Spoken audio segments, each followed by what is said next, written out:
హల్లెలూయా.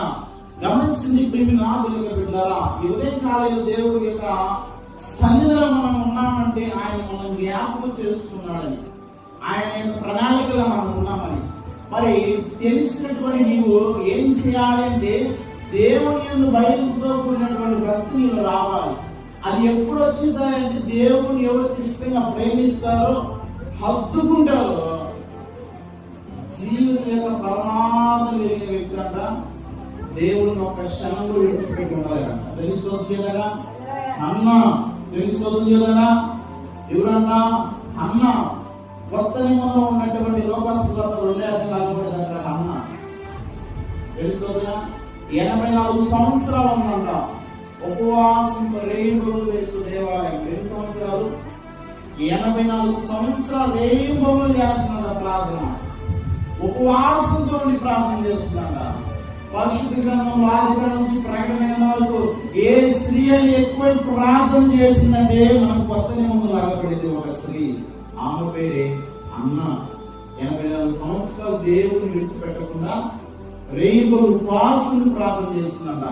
ఆమె ఏం చెప్పచ్చు, ఆమె జీవిత యొక్క ప్రమాదం జరిగిందంట. ఎన్నో కష్టాలు, ఎన్నో సమస్యలు, భర్త లేడు, ఇరుగు పొరుగు మాటలు అన్ని కూడా సహించుకొని ఎవరేమనుకున్నా నాకు అయ్యేటోకే, ఇదిగో నేను దేవుని ప్రేమిస్తున్నా, దేవుని హత్తుకున్నా, ఆయన పాదాల చిన్న ఉంటే రేపు ఆయన రాజ్యంలో ఉంటాను. అంతెందుకు మానవ శ్రేణిగా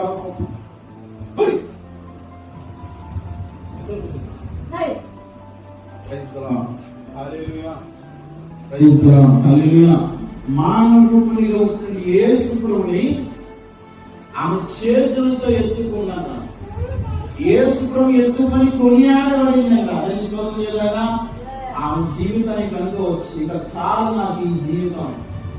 84 సంవత్సరాలు దేవుని సన్నిధిలో ఉపవాసం రేపు ప్రార్థన చేసి అప్పుడు యేసు ప్రభు ఎందుకు దేవాలయానికి బలర్పించడానికి వస్తున్న సమయంలో ఆ దేవాలయ సన్నిధి వచ్చినప్పుడు అక్కడే అన్న యేసు ప్రభుని ఎత్తుకున్నాను. తెలుసుకోదా.